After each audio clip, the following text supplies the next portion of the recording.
Hello everyone. तो आज के इस वीडियो में हम लोग सीखने वाले हैं ऑब्जेक्टिव कोड और बाइट कोड के बारे में, जो कि हमारा सेशन 4 है, जो कि हमारा वीडियो 4 है एक्चुअली में। तो इसके बाद और भी हम लोग सीखने वाले हैं आज के इस वीडियो में कि सी और सी प्लस प्लस को क्यों प्लेटफॉर्म डिपेंडेंट बोला जाता है और जावा को क्यों प्लेटफॉर्म इंडिपेंडेंट बोला जाता है। देन उसके बाद हम लोग सीखेंगे हाई लेवल लैंग्वेज क्या होता है, लो लेवल लैंग्वेज क्या होता है। उसके बाद हम लोग दो तरीके के जो ट्रांसलेटर होते हैं उन ट्रांसलेटर के बारे में हम लोग जानेंगे, जो कंपाइलर और इंटरप्रेटर के बारे में हम लोग जानेंगे। देन उसके बाद मार्केट में जावा कैसे कैसे इन करा था, सब मार्केट जावा का डिमांड मार्केट में क्यों बढ़ने लगा, उन सब के बारे में हम लोग आज के इस सेशन 4 में सीखने वाले हैं। तो अगर आप हमारे चैनल पर न्यू हो तो प्लीज़ इसे सब्सक्राइब कर लो।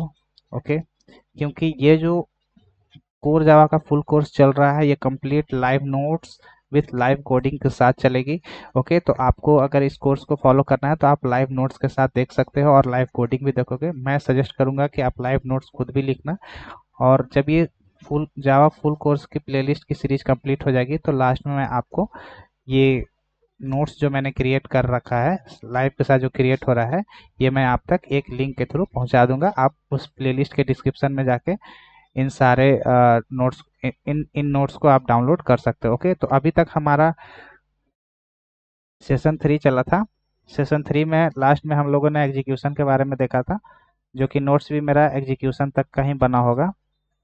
तो एग्जीक्यूशन तक हम लोग देख चुके थे और यहाँ तक हमने नोट्स रेडी कर लिया है। तो शुरू करते हैं आज सेशन 4 में कि ऑब्जेक्टिव कोड और बाइट कोड किसे कहते हैं। ओके,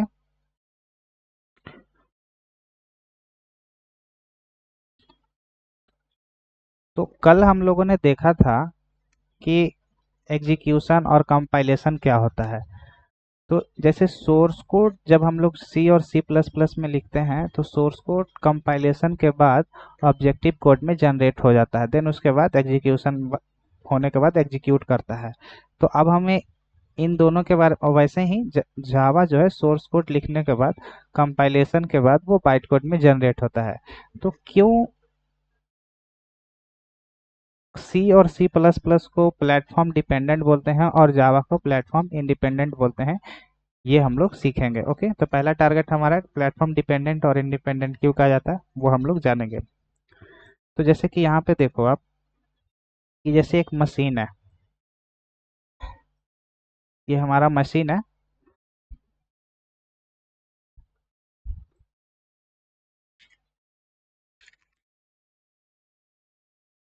मशीन,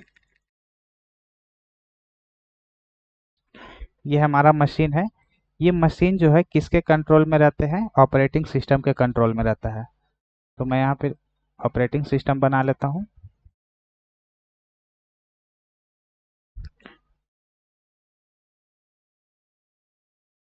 ऑपरेटिंग सिस्टम, जिसे हम लोग क्या बोलते हैं? प्लेटफॉर्म।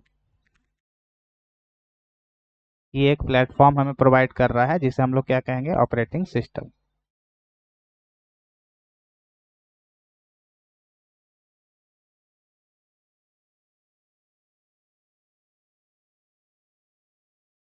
ओके, तो अब सी और सी प्लस प्लस का एक सॉफ्टवेयर प्रोग्रामर सॉफ्टवेयर डेवलपर आया। वो चाहता है कि सी और सी प्लस प्लस में कोड लिखें। ओके, क्योंकि सी और सी प्लस प्लस में कोड लिखने के लिए उसे सोर्स कोड बनाने के लिए उसे एक सॉफ्टवेयर की ज़रूरत है। तो वो क्या करेगा कि गूगल या क्रोम से एक सॉफ्टवेयर डाउनलोड करेगा। ओके, इस प्लेटफॉर्म पे अपना इस ऑपरेटिंग सिस्टम के थ्रू क्या करेगा? वो एक सॉफ्टवेयर डाउनलोड करेगा और इस ऑपरेटिंग सिस्टम पे वो रन करेगा। ओके, तो यहाँ पे हम ले लेते हैं प्रोग्रामर आया और सी और सी प्लस प्लस का एक सॉफ्टवेयर डाउनलोड किया। ओके,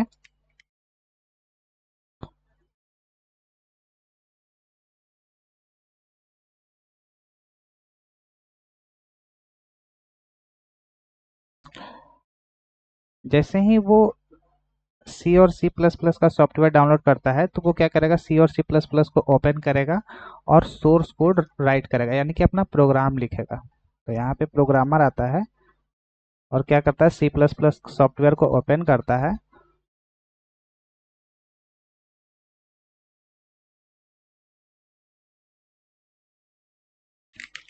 प्रोग्रामर आता है और सी और सी प्लस प्लस को ओपन करता है। ओपन करने के बाद वो सोर्स कोड राइट करता है, जैसा कि कल मैंने यहाँ पे बताया था कि वो सी और सी प्लस प्लस में क्या करता है, सोर्स कोड को राइट करता है। ओके, तो सोर्स कोड लिखने के बाद वो क्या करेगा कि उसे कंपाइलेशन के लिए भेजेगा। ओके, जैसा कि कल हम लोगों ने देखा था कि सोर्स कोड लिखने के बाद वो कंपाइलेशन को भेजेगा। तो कंपाइलेशन भेजने के दौरान ही वो क्या करेगा कि ऑब्जेक्टिव ऑब्जेक्टिव कोड जो क्रिएट करेगा उसी टाइम प्लेटफॉर्म से कहे एक रिक्वेस्ट भेजेगा। पहले एक ऑब्जेक्टिव क्रिएट करेगा, मैं यहाँ पे लिख देता हूँ।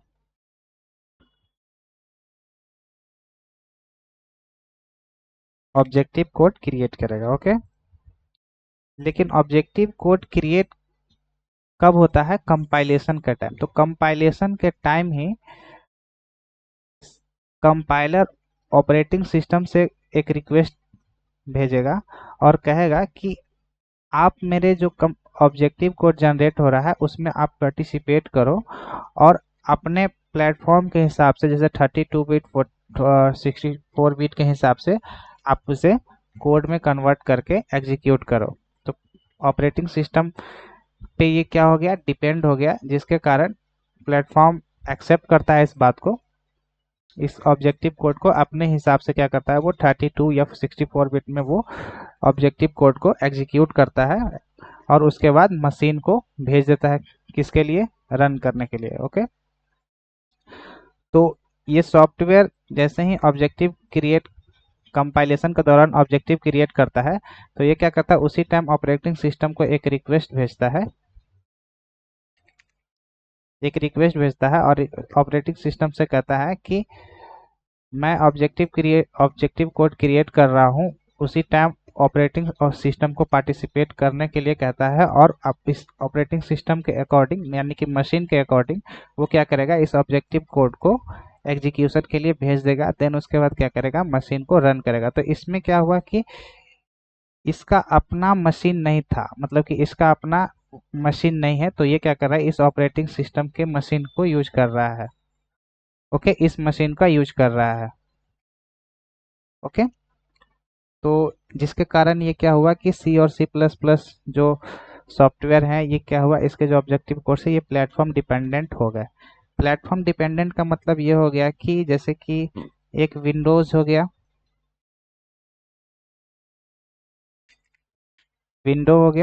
विंडो ऑपरेटिंग सिस्टम हो गया, और दूसरा हमारा हो गया क्या,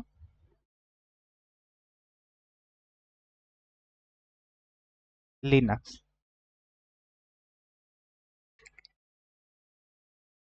लिनक्स ऑपरेटिंग सिस्टम हो गया।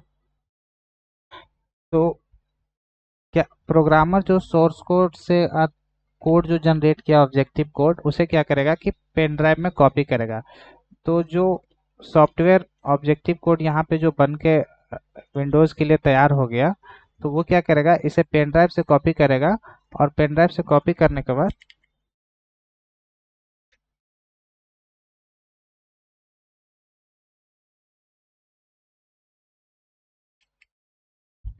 1 मिनट, इस सॉफ्टवेयर को पेन ड्राइव से कॉपी करने के बाद वो वापस क्या करेगा, लिनक्स में ले जाकर रन करेगा। तो ये ऑब्जेक्टिव कोड जो है यहाँ पे जो इसका एग्जीक्यूटेबल फाइल है वो लिनक्स में रन नहीं करेगा। तो ये क्या हो गया कि ये एक ही प्लेटफॉर्म पे डिपेंडेंट है। ओके, कि इस जो यहाँ पे ऑपरेटिंग सिस्टम इसका जो ऑब्जेक्टिव कोड इस मशीन के अकॉर्डिंग तैयार किया। ओके, और अब अगर लिनक्स में सी और सी प्लस प्लस को इंस्टॉल करते तो इस लिनक्स का ऑपरेटिंग सिस्टम उसी के अकॉर्डिंग क्या करता, इसका ऑब्जेक्टिव कोड उस मशीन के लिए रेडी करता। ओके, उसका एग्जीक्यूशन पार्ट, जैसे कि यहाँ पे जो एग्जीक्यूटेबल कोड होता है उस मशीन के लिए करता, जिसके कारण इसे क्या कहा गया, प्लेटफॉर्म डिपेंडेंट। ओके, देन उसके बाद अब हम लोग जानेंगे किसको, जावा के बारे में।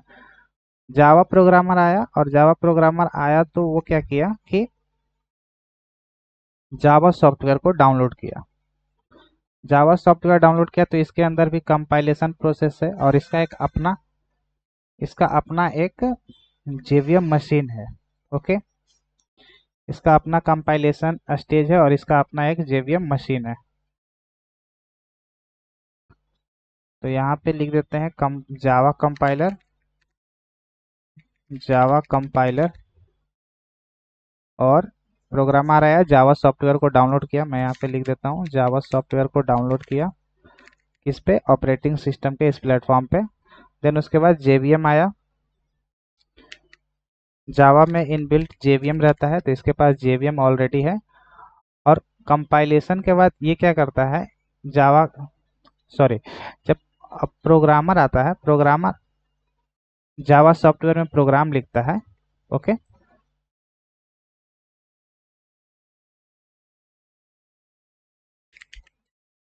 जावा सॉफ्टवेयर में प्रोग्राम लिखता है, प्रोग्राम के बाद जावा सॉफ्टवेयर का प्रोग्राम लिखने के बाद वो क्या करता है, कंपाइलेशन करने के बाद वो बाइट कोड में जनरेट करता है। आफ्टर कंपाइलेशन वो क्या करता है, बाइट कोड में जनरेट करेगा।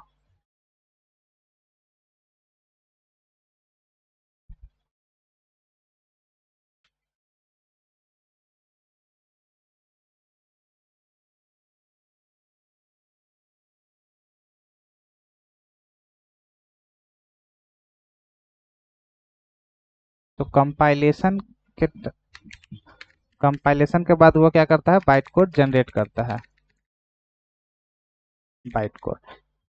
लेकिन यहाँ पे होता क्या है कि जैसे ही जावा का जो प्रोग्राम है, जो सोर्स कोड हमारा यहाँ होता है, ये कंपाइलेशन के टाइम बाइट कोड में जनरेट करते वक्त ही, करते टाइम ही वो क्या करेगा कि ये इसी टाइम ये जो ऑपरेटिंग सिस्टम है एंटर करेगा कहाँ, इसके सॉफ्टवेयर में। ओके, ये क्या करेगा, ये उसे कैंसिल कर देगा, जावा उसे कैंसिल करेगा और कहेगा कि डोंट, मतलब कि जो इंटर नहीं करने के लिए इसको एक्सेप्ट करेगा, मतलब इंटर करने के लिए रोकेगा। तो इंटर नहीं करने के लिए रोकेगा और इसका खुद का एक अपना मशीन है, ये क्या करेगा, इस बाइट कोड को एग्जीक्यूट करेगा। ओके, देन उसके बाद ये इसे इस मशीन को भेज देगा। ओके, इसमें क्या हो रहा था कि जो सॉफ्टवेयर ऑब्जेक्टिव कोड एग्जीक्यूट हो रहा था, तो इसमें ऑपरेटिंग सिस्टम इन पार्टिसिपेट करके देन उसके बाद मशीन को भेज रहा था। इसमें क्या हो रहा था कि जैसे ही ऑपरेटिंग सिस्टम इसके जेवीएम मशीन में एंटर कर रहा था जावा के प्रोग्राम में, तो ये क्या कर रहा था कि ब्रेक कर रहा था कि आपको एंटर नहीं करना है, मेरे पास जावा वर्चुअल मशीन ऑलरेडी है। और उस कोड को एग्जीक्यूटेबल फाइल में बदल कर एग्जीक्यूशन के बाद वो क्या करेगा, डायरेक्ट मशीन को भेज देगा। ओके, तो ये इसी कारण से ये क्या हुआ कि प्लेटफॉर्म इंडिपेंडेंट हो गया। ओके, तो प्लेटफॉर्म डिपेंडेंट ये क्यों हुआ, क्योंकि इसमें प्लेटफॉर्म से ये रिक्वेस्ट करा ऑपरेटिंग सिस्टम को। ऑपरेटिंग सिस्टम तो एक प्लेटफॉर्म ही हुआ ना, इसमें इसको एनरोल होना जरूरी था। तो इसके कारण क्या हुआ कि ये सी और C plus plus platform dependent हो गया। और जैसे ही और जावा में जैसे ही ऑपरेटिंग सिस्टम इस जावा के सॉफ्टवेयर में इन्वॉल्व हो रहा था, तो इसका ऑलरेडी पहले से ही एक जावा वर्चुअल मशीन था, जिसके कारण ये इसे रोक देता है और ये खुद जावा वर्चुअल मशीन उस बाइट कोड को जनरेट कर लेता है। ओके, और लास्ट में फिर मशीन को, सॉरी, मशीन को नहीं भेजता है, इसका खुद का एक जेवीएम मशीन है, इसकी ज़रूरत नहीं पड़ती है। ओके, तो मैं यहाँ पे थोड़ा सा गलत बता दिया हूँ, इसे मैं रिमूव कर देता हूँ। और इसका जो फाइल है ये अब किसी भी प्रोग्राम पे रन कर सकता है। जैसे कि इसका जो बाइट कोड है यहाँ से कॉपी करके मैं विंडोज़ पे भी रन कर सकता हूँ और लिनक्स पे भी रन कर सकता हूँ, क्योंकि इसका एक अपना जेवीएम मशीन है। ओके, इसका कोड हम लोग कोई भी सिस्टम पे रन कर सकते हैं, इसी कारण इसे क्या कहा गया, प्लेटफॉर्म इंडिपेंडेंट। ओके, तो अब हम लोग इसके बारे में लिख लेते हैं।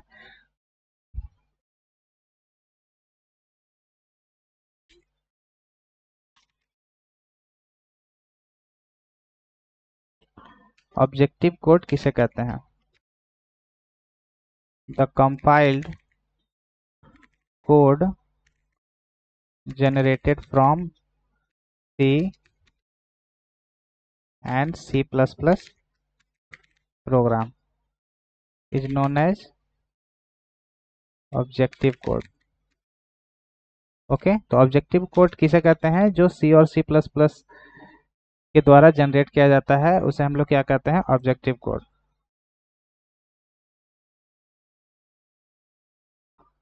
While objective code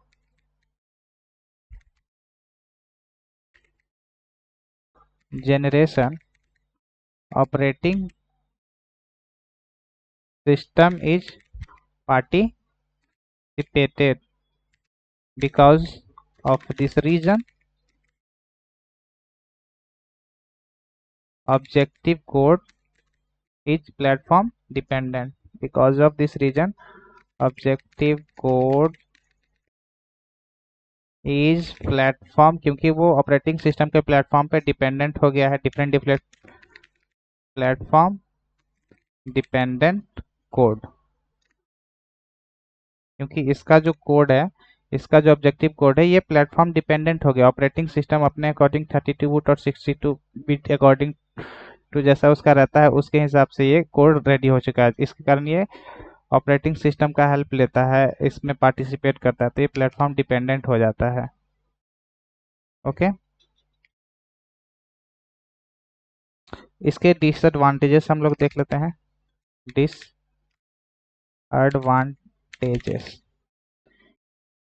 इसका जो ऑब्जेक्टिव कोड होता है ये इसका जो ऑब्जेक्टिव कोड होता है ये सिर्फ मतलब कि अदर प्लेटफॉर्म पे एग्जीक्यूट नहीं कर सकता। मतलब कि इसका ऑब्जेक्टिव कोड एक सिस्टम पे जनरेट हो गया एक प्लेटफॉर्म पे, तो दूसरे प्लेटफॉर्म पे क्या करेगा, एग्जीक्यूट नहीं होगा। तो इसे भी हम लोग लिख लेते हैं, objective code generated from one platform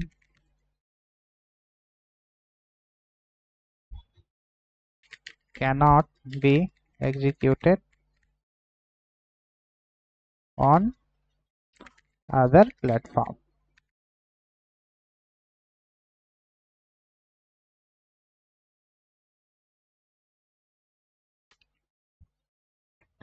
कुछ नोट पॉइंट्स हैं इसके, वो मैं आपको लिख देता हूँ। C and C++ language which are generating objective code, okay, जिसे हम लोग क्या कहते हैं, प्लेटफॉर्म डिपेंडेंट, जो कि ऑलरेडी मैंने लिख दिया है। यहाँ पे मैं लिख देता हूँ, क्योंकि C and C++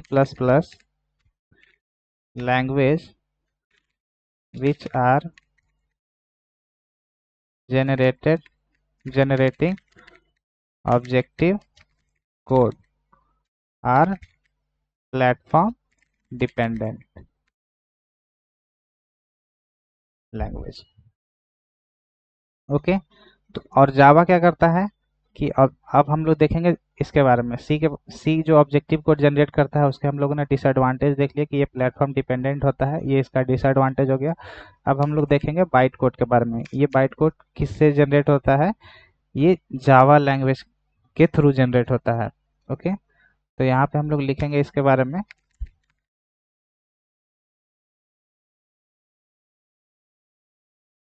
the byte code generated from one platform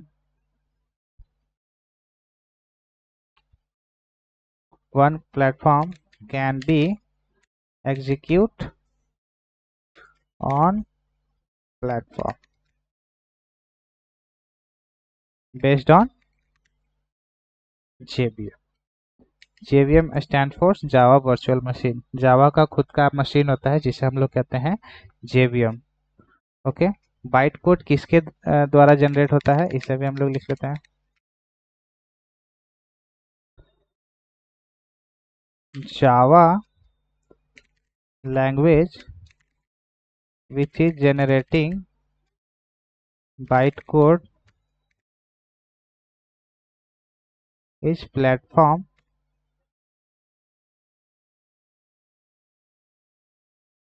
independent. यही इसका रीजन रहा है कि ये प्लेटफॉर्म इंडिपेंडेंट हुआ। ओके,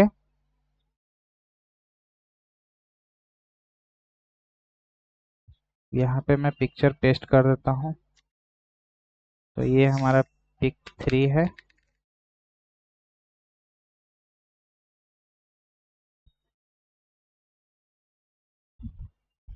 यहाँ मैं पिक 3 को ऐड कर देता हूँ, यहाँ मैं इसका नाम दे देता हूँ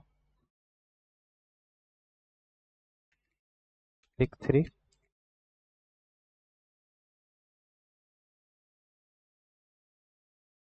ये हमारा पिक 3 है, pick 2 pick 3। Okay,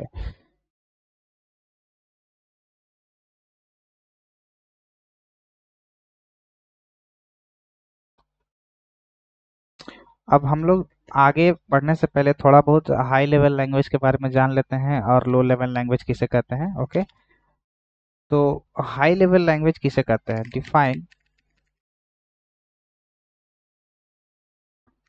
high level language.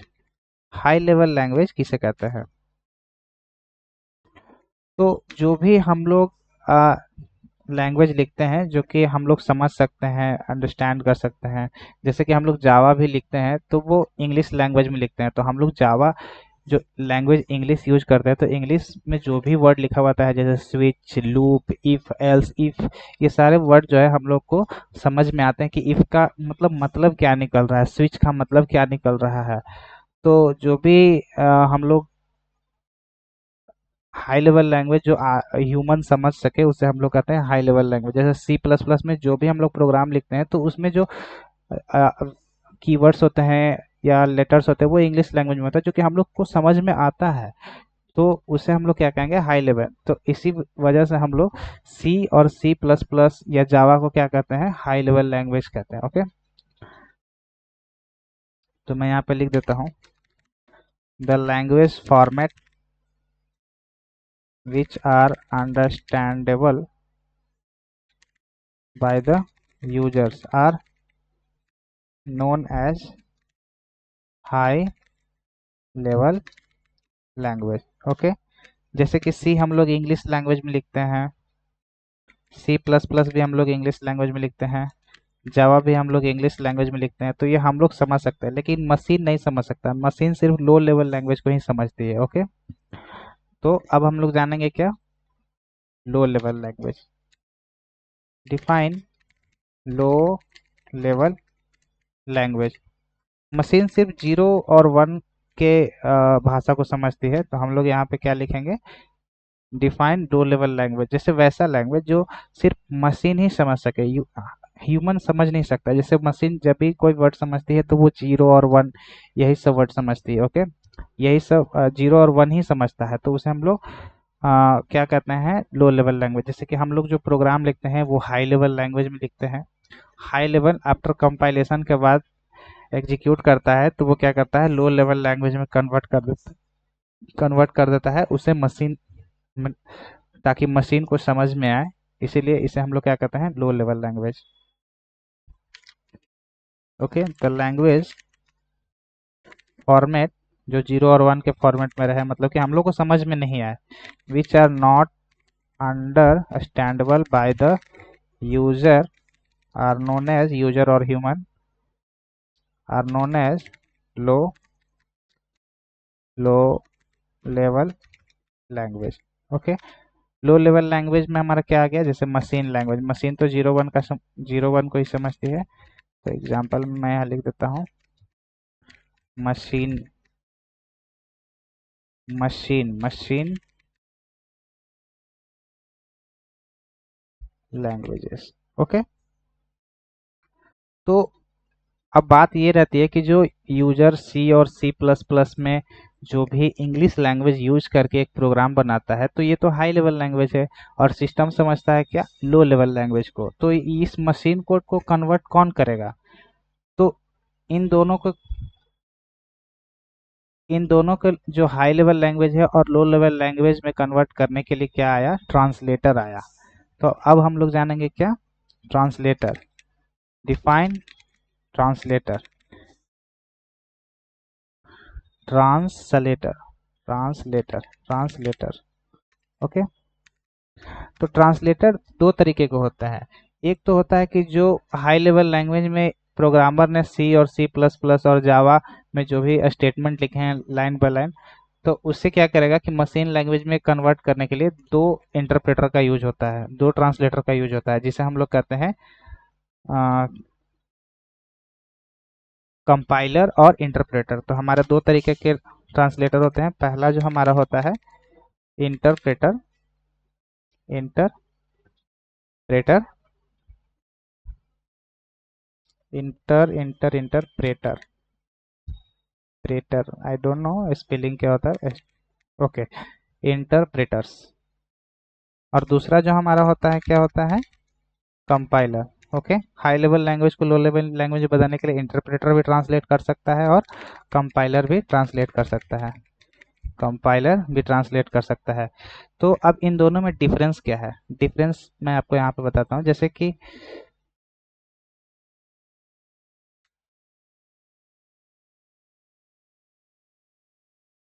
कोई यूजर आया, जैसे कोई प्रोग्रामर आता है, तो प्रोग्रामर आता है तो वो जो हाई लेवल लैंग्वेज में कुछ प्रोग्राम लिखता है, जैसे सी और जावा में जो कि हाई लेवल लैंग्वेज है, वो क्या करता है कि प्रोग्राम लिखता है। ओके, वो लाइन ऑफ जितने सारे लाइन नंबर कोड ये सारे क्या करता है, प्रोग्राम लिखता है। सपोज ये लाइन नंबर 4 है, देन उसके बाद ये लाइन नंबर 6 है, ऐसे करके वो ये लाइन नंबर 7 आप रख लो। ओके, ऐसे कर करके वो कहाँ तक लाइन लिखता है, 20 लाइन का वो कोड लिखता है हाई लेवल लैंग्वेज यानी कि जावा और सी प्लस प्लस में। तो यहाँ पे जो रोल होता है वो किसका होता है, कोड लिखने का, प्रोग्रामर का, प्रोग्रामर। ओके, देन उसके बाद क्या करता है कि पहला जो हमारा क्या था, इंटरप्रेटर, तो इसे क्या करता है, लो लेवल लैंग्वेज में कन्वर्ट करता है। तो एक तो आता है हमारा क्या, एक आता है हमारा कंपाइलर और दूसरा हमारा क्या आता है, इंटरप्रेटर। तो पहला हमारा क्या रहेगा कि कंपाइलर आएगा, मैं कंपाइलर लिख लेता हूँ, या इंटरप्रेटर, इंटरप्रेटर। ओके, इंटरप्रेटर क्या करता है कि यूजर जो भी इस सोर्स कोड में अपना जो प्रोग्राम लिखता है लाइन बाय लाइन, तो इंटरप्रेटर क्या करेगा कि इस प्रोग्राम को लाइन बाय लाइन चेक करेगा। जैसे ही लाइन बाय लाइन चेक करेगा, देखा कि यहाँ 4 नंबर लाइन पे एक एरर है, तो वो क्या करेगा कि प्रोग्राम को स्टॉप कर देगा। ओके, प्रोग्राम को स्टॉप कर देगा और वो ट्रांसलेट करना बंद कर देगा और हमें एरर शो कर देगा। ओके, तो लाइन नंबर 4 पे जो एरर है,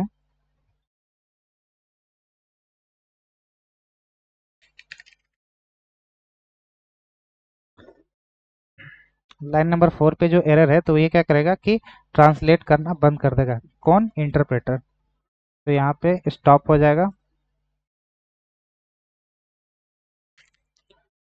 ट्रांसलेट करना। कंपाइलेशन के टाइम वो क्या करेगा, कम कंपाइल करना, और सॉरी इंटरप्रेट करना बंद कर देगा। देन उसके बाद क्या होगा कि वापस से क्या करेगा कि जाएगा, इस एरर को सॉल्व करेगा प्रोग्रामर। देन उसके बाद इंटरप्रेटर क्या करेगा, कंपाइलेशन के टाइम में भेजेगा, तो इंटरप्रेटर फिर से चेक करेगा कि ग्रामेटिकली ये सही लिखा है कि नहीं। फिर से ये चेक करेगा, लाइन नंबर 1 सही है, लाइन नंबर 2 सही है, लाइन नंबर 4 सही हो गया है। एरर मतलब नेक्स्ट टाइम जब इंटरप्रेटर जाता है तो फिर से वो क्या करेगा, लाइन बाय लाइन कोड को चेक करेगा कि सिंटैक्टिकली ये सही लिखा है कि नहीं। ओके, देन उसके बाद फिर देखा कि लाइन नंबर 7 में क्या है, एरर है। तो यहाँ पे जैसे ही वो देखेगा कि एरर है, तो वो फिर क्या करेगा, प्रोग्राम को रोक देगा और कंपाइलेशन नहीं करेगा। ओके, तो प्रोग्रामर क्या करेगा, इस 7 के जो एरर आ रहे हैं, 7 में जो एरर है, 7 में जो एरर है उसे क्या करेगा, सॉल्व करेगा। तो पहले तो एरर था ना यहाँ पे, पहले क्या करेगा, इस एरर को सॉल्व करेगा। देन उसके बाद फिर कंपाइलेशन के फिर कंपाइलेशन के लिए इंटरप्रेटर के पास भेजेगा। कंपाइलेशन के लिए फिर इंटरप्रेटर आएगा, लाइन बाय लाइन चेक करेगा। देन उसके बाद चेक करेगा कि कोई भी लाइन में कोई एरर नहीं है। देन उसके बाद कंपाइल करके वो क्या करेगा कि सोर्स कोड को मतलब हाई लेवल लैंग्वेज में जो प्रोग्रामर ने कोड लिखा है उसे लो लेवल लैंग्वेज यानी कि मशीन लैंग्वेज में कन्वर्ट कर देगा। तो ऐसे करके इंटरप्रेटर क्या करेगा कि ट्रांसलेट करेगा हाई लेवल लैंग्वेज को मशीन लेवल लैंग्वेज। तो यहाँ पे क्या हो रहा था कि इंटरप्रेटर क्या कर रहा है कि हर कोड को लाइन बाय लाइन एग्जीक्यूट कर रहा है। जैसे ही बीच में कोई लाइन में ग्रामेटिकली जैसे कि आप समझो या सिंटेक्टिकली एरर आता है तो वो वहीं से ट्रांसलेट करना बंद कर देता है, कंपाइलेशन बंद करेगा और स्टॉप कर देगा। देन वापस हमें क्या करना पड़ता था, इसे सुधार के वापस कंपाइलेशन के लिए भेजना पड़ता था। देन इंटरप्रेटर चेक करता था, फिर वापस शुरू से लाइन 1 2 3 करके चेक करता था। फिर अगर लाइन 7 में एरर आया तो वो क्या करेगा, फिर स्टॉप करेगा। स्टॉप करने के बाद फिर वो कंपाइलेशन रोकता था, फिर वापस प्रोग्रामर इसे सुधारता था। सुधारने के बाद वापस क्या करता था, इंटरप्रेट करता था। इंटरप्रेट करने के बाद अगर कोई भी लाइन में एरर नहीं था तब वो कंपाइल होके हाई लेवल लैंग्वेज यानी कि जो हमारा सी और C++ और जावा में जो कोड है उसे सोर्स कोड और ऑब्जेक्टिव कोड और बाइट कोड में जनरेट करता था। तो ये तो काफ़ी टाइम लग रहा था। तो ये इंटरप्रेटर का काम था, ये कि लाइन बाय लाइन चेक करता था। इंटरप्रेटर का ये प्रॉब्लम था। देन उसके बाद क्या आया, कंपाइलर।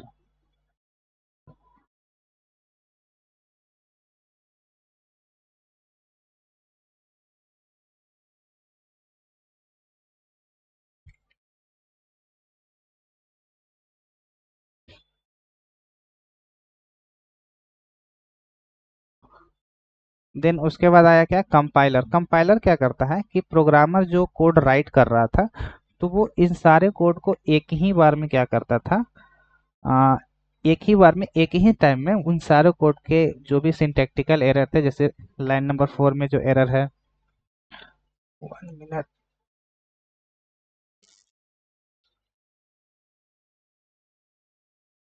लाइन नंबर 4 में एरर है, लाइन नंबर 7 में जो एरर है, वो एक ही बार में सारे एरर को आइडेंटिफाई कर लेता था। उसके बाद एग्जीक्यूशन रोक, कंपाइलेशन रोक देता था।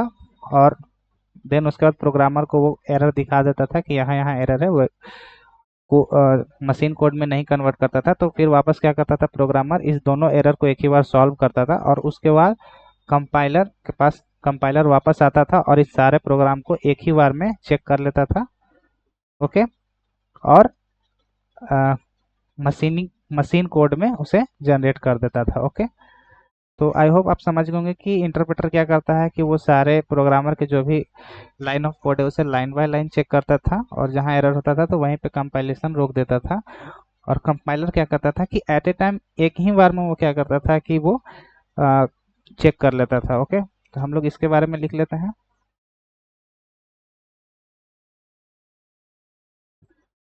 तो सबसे पहले हम लोग लिखेंगे कि ट्रांसलेटर क्या करता है कि हाई लेवल लैंग्वेज या लो लेवल लैंग्वेज इन दोनों के बीच में एक मीडिएटर का काम करता है। ओके। तो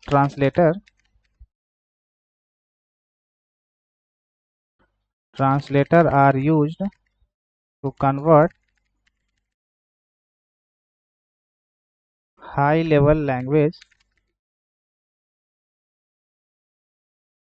formats into low level language formats. Okay. And low level language formats into high level language. Okay.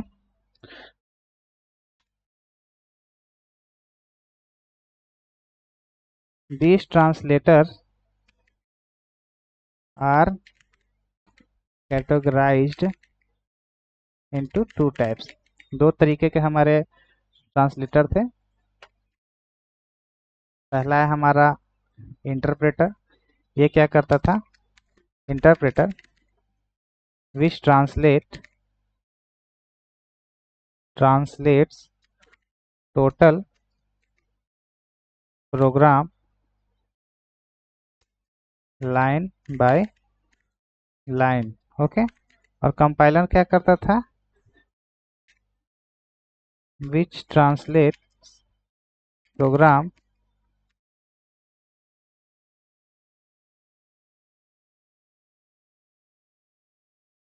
which translates total program at a time. I think यहाँ पे टोटल नहीं होगा, program line by line. Okay, और ये एक ही time में eight ए time में compiler check कर रहा था सारे लाइन को। तो ये हम लोगों ने देखा कि ट्रांसलेटर में जो इंटरप्रेटर होते हैं वो कंपाइलर कैसे प्रोग्राम को ट्रांसलेट करता है मशीन लैंग्वेज में, और कंपाइलर एट ए टाइम में क्या करता है, वो सारे जो कोड लिखे होते हैं उसे एक ही बार में ट्रांसलेट करता है। ओके, देन अब हम लोग जावा के कुछ बेसिक्स वर्जन है, तो वो हम लोग देखेंगे कि जैसे कि हम लोग जावा मार्केट में कैसे आया उसके बारे में थोड़ा सा देखेंगे। जैसे कि जेम्स घोसलिंग हम लोग यहाँ तक जान चुके हैं, अब हम लोग देखेंगे जेम्स घोसलिंग जो प्रोग्रामर है 1991 में जेम्स गोसलिंग एक सन माइक्रो सिस्टम नाम की कंपनी था जिसमें वो क्या था, कोड राइटर था as a programmer. Okay, James Gosling वो क्या था, सन माइक्रो सिस्टम में क्या था, as a code writer, code write करता था।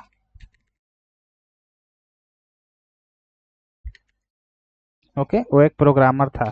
तो वो जब एक वो सी और सी प्लस प्लस पे काम कर रहा था एज ए प्रोग्रामर के रूप में, कोड राइट कर रहा था, तो वो एक रिमोट कंट्रोल का प्रोग्राम लिखा। तो उस रिमोट कंट्रोल के प्रोग्राम को जब उसने लिखा और रन करके चेक किया कि वो एक प्लेटफॉर्म पे परफेक्टली वर्क कर रहा है, लेकिन जैसे ही वो दूसरे प्लेटफॉर्म पे यूज करा, रन करा अपने कोड को, तो वो एग्जीक्यूट नहीं हुआ।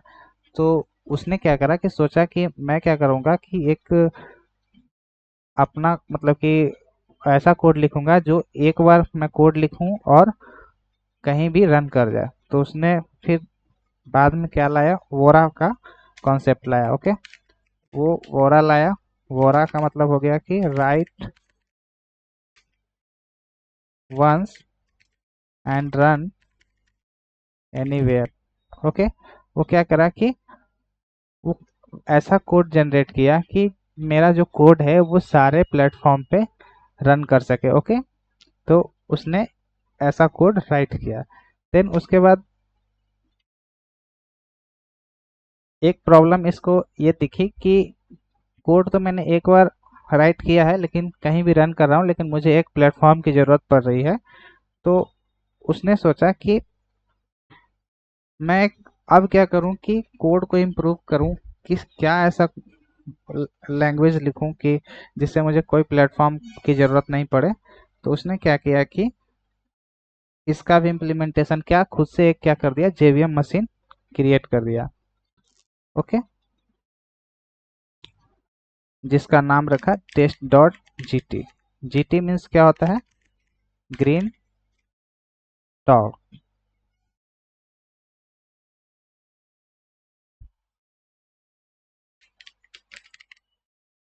Green talks. तो ये क्या हो रहा था कि ग्रीन टॉक्स जो एक एक्सटेंशन रखा, जो अपना लैंग्वेज का एक्सटेंशन रखा ग्रीन टॉक्स, जीटी में सेव करा।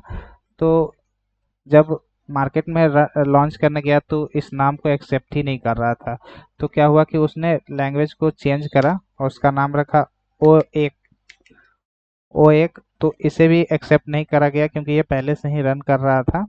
ओके, देन उसके बाद सिल्क रखा, फिर जावा लैंग्वेज 1995 में अपना एक लैंग्वेज क्रिएट किया, जावा। ओके, इन सबको एक्सेप्ट नहीं करा तो लास्ट में वो नाम ढूंढने लगा, तो नाम ढूंढने पे उन्हें एक नाम मिला जिसका नाम था जावा। तो जावा एक्चुअली में जावा बहुत ही, इसका कोई मीनिंग नहीं था, ये एक प्लेस था वहाँ पे। जैसे कि जावा इंडोनेशिया में पड़ता है, आइसलैंड है एक, इसी के बेस पे क्या करा कि जावा का नाम रखा। ओके, तो जावा के वर्जन्स कैसे कैसे आए अब हम लोग वो देखेंगे। ओके, जावा वर्जन्स।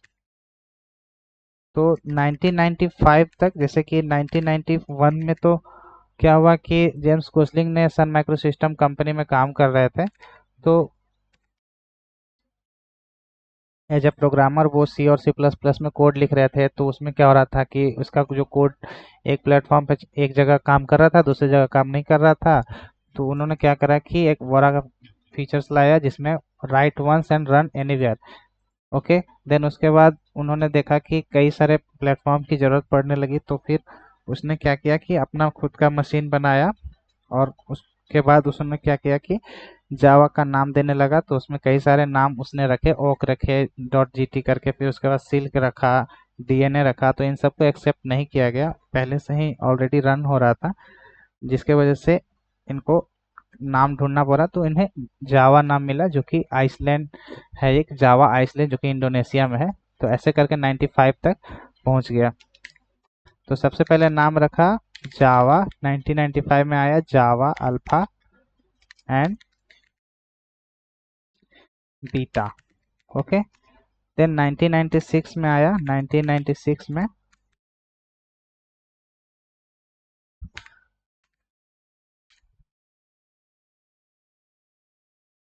जेडीके 1.0। 1997 में फिर क्या आया, जेडीके 1.1 वर्जन। ओके। देन 1998 में आया क्या, 1998 में जेडीके 1.2 वर्जन।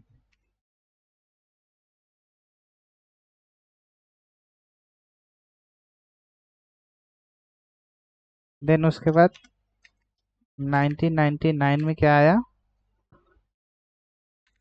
डायरेक्टली 2000 में आया क्या, जेडीके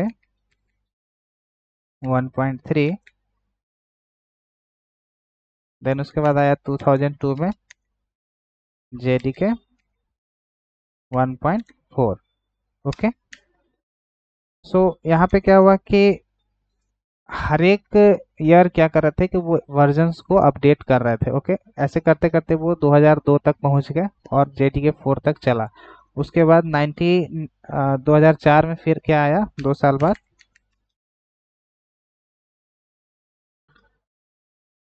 जावा, जिसको टाइगर भी कहा है, जावा टाइगर। ओके। देन उसके बाद 2006 में आया क्या, जावा 6, जावा 6।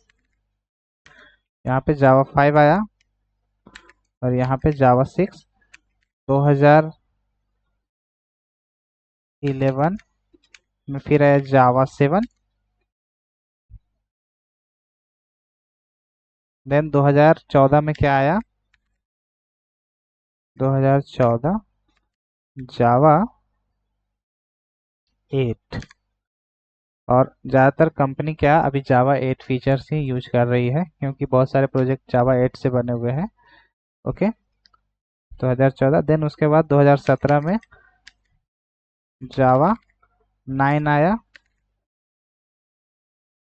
देन उसके बाद 2018 में जावा 10 आया। देन हर 6 मंथ पे वो अपडेट करने लगा,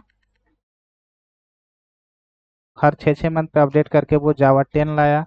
देन उसके बाद 2019 में क्या आने लगा, जावा 12। देन जावा 13। ऐसे करके वो क्या करा कि हर 6 महीने में वो सॉफ्टवेयर को अपडेट करने लगा। ओके। मतलब अपने वर्जन्स को अपडेट करने लगा। तो आपके जो भी मतलब कि ईयर चल रहे होंगे, तो ये क्या होगा कि यहाँ तक मतलब कि उसके वर्जन चल रहे होंगे। अभी जो एलटीएस सपोर्ट चल रहा है वो 2011 चल रहा है, 17 चल रहा है। ओके। जो एलटीएस वर्जन रहेंगे वो लॉन्ग टर्म सपोर्ट रहेंगे। और अभी जो लेटेस्ट वर्जन आया होगा 24 चल रहा होगा।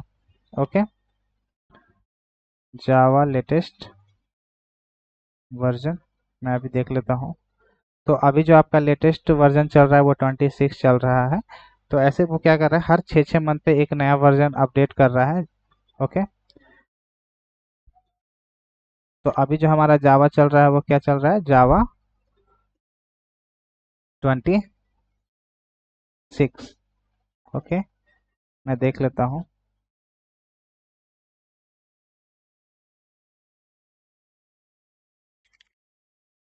जावा लेटेस्ट वर्जन। तो अभी जो हमारा जावा का जो लेटेस्ट वर्जन चल रहा है वो 26 चल रहा है। ओके, हर 6 मंथ पे वो क्या कर रहा है कि अपडेट कर रहा है। ओके, तो अभी जो हमारा लेटेस्ट वर्जन चल रहा है वो क्या चल रहा है 2026 में, जावा 26। ओके, जैसे ही 6 मंथ होगा वो क्या करेगा, जावा 27 ले आएगा। ओके, तो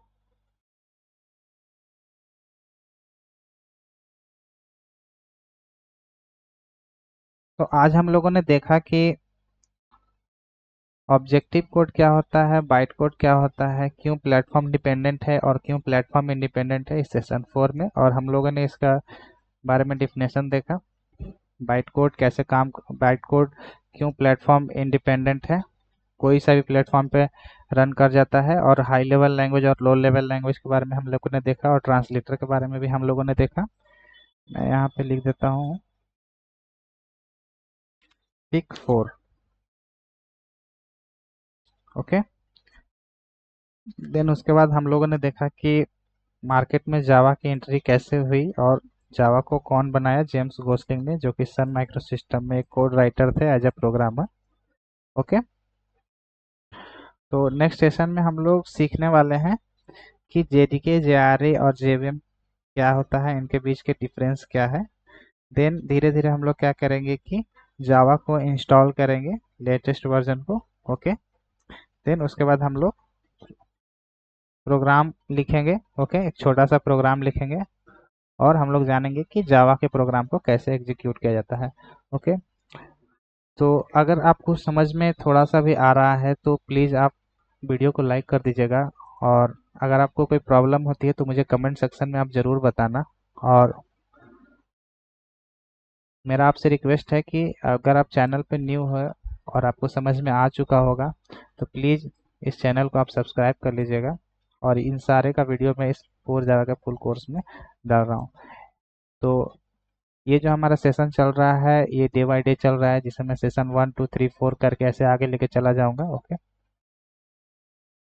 और कोर जावा का कॉन्सेप्ट काफ़ी ज़्यादा रहता है, और इसका मैंने नोट्स, जैसे कि आज मैं नोट्स बनाऊंगा, तो ये सारे जो नोट्स है सेशन 4 का वो मैं अभी यहाँ पे क्रिएट करते हुए चला जाऊंगा। ओके, जैसे कि ये आज मैंने जो नोट्स बनाया,